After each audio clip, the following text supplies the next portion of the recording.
Assalamualaikum warahmatullahi wabarakatuh. Kakak-kakak, adik-adik semuanya, salam pramuka. Kita ketemu lagi di Harjito Ojin. Nah, pernahkah kakak-kakak pada suatu pertemuan, mengikuti suatu pertemuan adalah pertemuan itu terasa hambar, pertemuan itu terasa tegang, pertemuan itu terasa masih kaku, pertemuan itu kurang segar gitu, pertemuan itu sangat membosankan, atau pertemuan itu kurang kondusif. Nah, sekarang bagaimana mengatasi hal itu? Di dalam pendidikan kepramukaan kita mengenal suatu istilah yaitu ice breaking.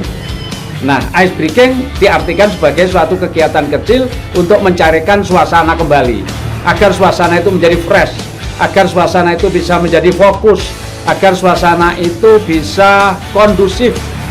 Nah, untuk memusatkan perhatian pada peserta, pada pembicaraan kita, maka kita diperlukan suatu acara kecil, yaitu ice breaking.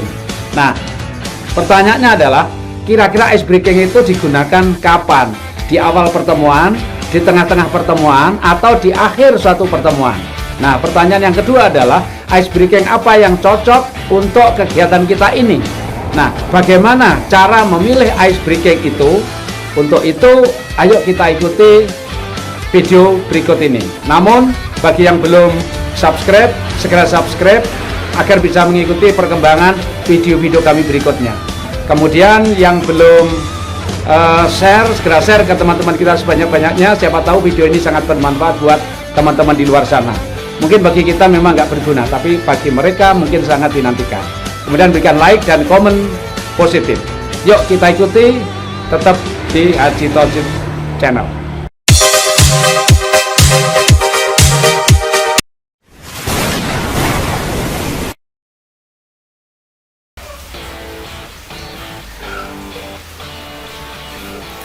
Nah, sekarang kita ulas ice breaking itu apa, terus digunakannya kapan, kemudian untuk apa ice breaking itu digunakan.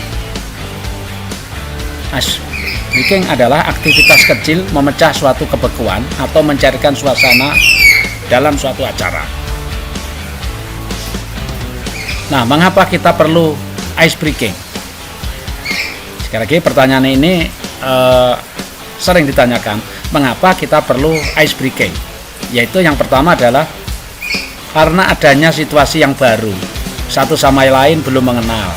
Yang kedua, karena perbedaan usia yang ada dalam ruangan itu. Berikutnya yang ketiga adalah perbedaan jenis kelamin, laki dan perempuan tidak seimbang.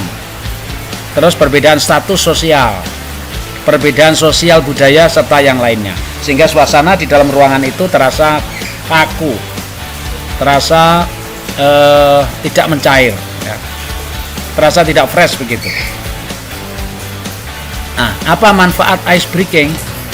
Yang jelas yang pertama adalah manfaat ice breaking adalah untuk mencarikan suasana yang terlihat tadinya kaku menjadi fresh, menjadi segar kembali gitu, karena mencarikan suasana. Yang kedua, bisa memusatkan perhatian atau konsentrasi dari peserta kita. Yang ketiga, bisa saling mengenal atau lebih mengakrabkan. Berikutnya adalah menciptakan suasana yang lebih kondusif, kemudian melatih kerjasama kelompok. Yang berikutnya adalah melatih peserta. Pelatihan kita adalah berpikir kreatif karena adanya game-game, kuis-kuis yang kita berikan. Berikutnya melatih jiwa kepemimpinan karena adanya kerja kelompok, maka perlu berdiskusi. Jadi melatih jiwa kepemimpinan itu. Kemudian meningkatkan rasa percaya diri dari peserta, meningkatkan interaksi dalam kelompok, dan yang terakhir menghilangkan kebosanan atau keletihan. Kapan waktu yang sangat tepat ice breaking itu digunakan? Maka jawabannya adalah tergantung pada situasi audien. Pelatih atau pemateri harus betul-betul memahami situasi serta kondisi audien yang dihadapi saat berlangsungnya kegiatan atau acara kita. Misalnya, ice breaking bisa dilaksanakan di awal kegiatan. Itu gunanya untuk saling mengenal serta memusatkan perhatian. Yang tadinya suasana itu kaku, hambar, maka di awal kegiatan itu pelatih harus paham, maka harus membuat suatu ice breaking untuk satu sama lain saling mengenal, untuk memusatkan perhatian supaya bisa lebih fokus. Nah, kemudian jika dilaksanakan di tengah-tengah kegiatan, kondisinya apa? Yaitu untuk meningkatkan kerjasama kelompok atau tim dan meningkatkan percaya diri. Karena di tengah-tengah kegiatan sudah siang hari, banyak yang letih, banyak yang bosan, maka disitulah dihadirkan ice breaking. Kemudian di akhir kegiatan untuk apa? Meningkatkan konsentrasi kembali, melanjutkan aktivitas berikutnya. Jadi untuk menyambung dengan aktivitas berikutnya, maka itu bisa diletakkan di akhir kegiatan supaya nanti pada kegiatan berikutnya itu masih semangat begitu. Nah, berapa waktu yang paling tepat untuk melaksanakan ice breaking? Pak Lali menyatakan adalah 5-10 menit saja. Sekali lagi 5-10 menit saja. Nah, macamnya apa saja ice breaking itu? Bisa dalam bentuk game atau permainan kecil yang menarik. Berikutnya bisa berupa kuis yang menantang. Bisa berupa cerita, bisa dalam bentuk cerita lucu serta menantang. Nah, macamnya banyak memang ice breaking itu. Nanti kita akan lihat contoh di video-video berikutnya. Misalnya, sambung angka. Sambung angka itu peserta pertama disuruh menyebut angka 1, yang terus angka kedua, terus berikutnya orang ketiga dan seterusnya disuruh menyebutkan peserta keberapa. Maka bisa kita variasi dengan peserta yang ganjil, menyatakan diganti dengan door 1, 2, door 2, door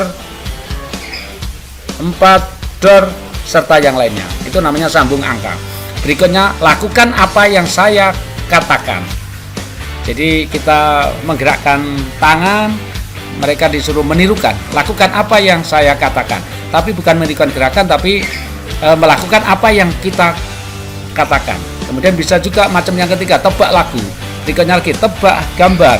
Berikutnya lagi dengan tepuk tangan yang macam-macam variasi tepuk tangan. Nah, itulah beberapa penjelasan tentang ice breaking. Selamat berlatih dan mencoba. Nah, sekarang kita lihat beberapa contoh berikut ini. Halo kakak, coba fokus dulu. Tangannya di atas semuanya. Tangannya di atas semuanya kak. Lihat ke sini semuanya. Nah, ini kardus nanti ada. Tangannya di atas semuanya yuk. Tangannya dua-duanya kak. Dua-duanya di atas semua. Sekarang instruksinya adalah lakukan apa yang saya katakan seperti kemarin. Yuk, digoyang pegang, pegang kepala, pegang pipi, pegang telinga, pegang dagu, dan pegang pundak. Serta pegang hidung. Ulangi lagi yuk, tangan ya kak ya. Lakukan apa yang saya katakan.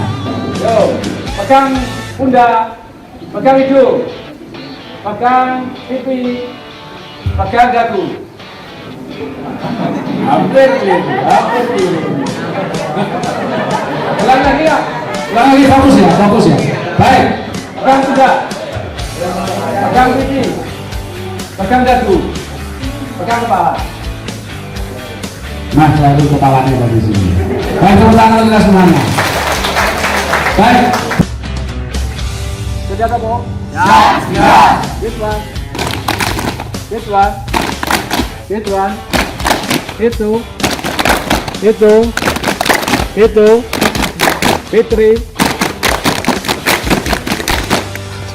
Info.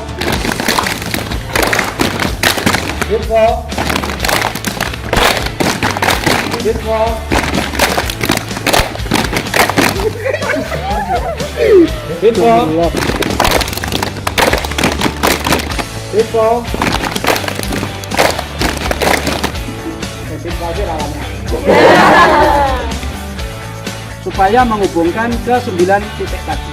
Contoh 1, 2, 3, 4. Tapi tengah belum terhubung. Atau 1, 2, 3, 4 ini belum terhubung. Nah, bagaimana menghubungkan garis ini, titik-titik ini dengan 4 garis yang tidak putus. Tetapi semuanya terhubung. Sudah gitu. Ya, silakan.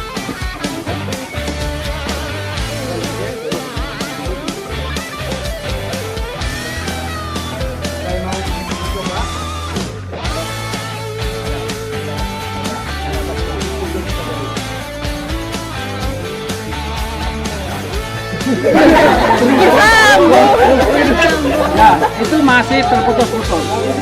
Maksudnya terus gini, Pak. Terus langsung gini. Ya, terus gini, Pak. Kalau ini 1, 2, 3, 4 itu terputus berarti garisnya. Garisnya terus. Sekali nancap terus. Silakan mencoba, boleh. Tengah rame lu. 2, 3. Hanya 4 kali. Ayo yang Putri, kelihatannya ada yang mau mencoba. Ini kuis latihan kepemimpinan. Jadi kalau anak-anak penegak mengadakan latihan kepemimpinan penegak, KPD atau latihan-latihan siapa, latihan musik, nah ini salah satu materi.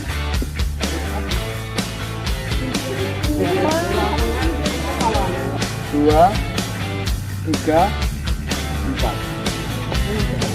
Ya. Jadi 1, 2, 3, 4.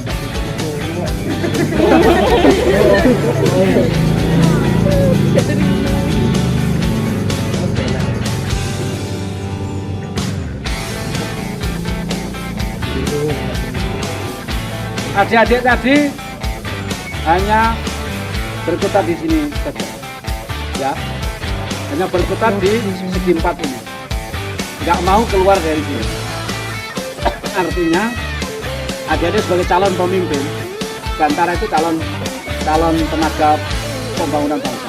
Kalau Laksana itu pemimpin, calon pemimpin.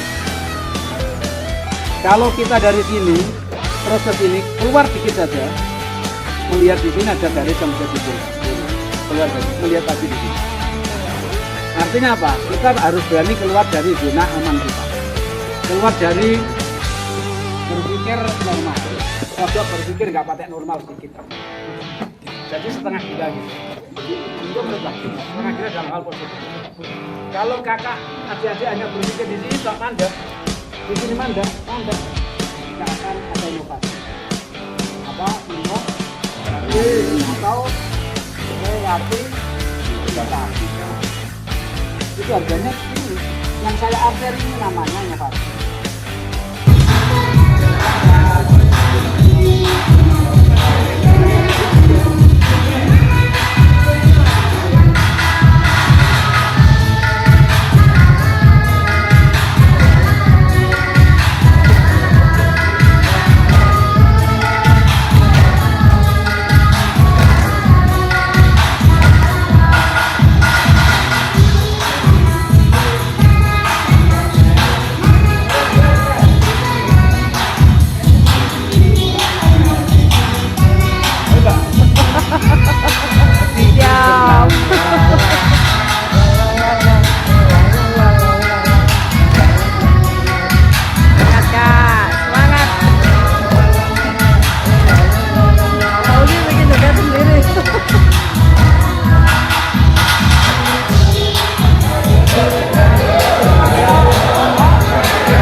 Nah itulah persembahan video kita pada saat ini. Semoga video ini bisa memberikan inspirasi buat kita semuanya, memberikan masukan-masukan kepada kita semuanya, dan paling tidak bisa memberikan salah satu referensi untuk kakak-kakak, para pembina, pelatih, dan adik-adik semuanya, agar kegiatan kita bisa serasa menyenangkan, mengesankan, serta bisa mencapai suatu tujuan.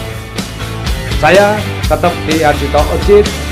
Jangan lupa like, komen, share, dan subscribe. Salam Pramuka.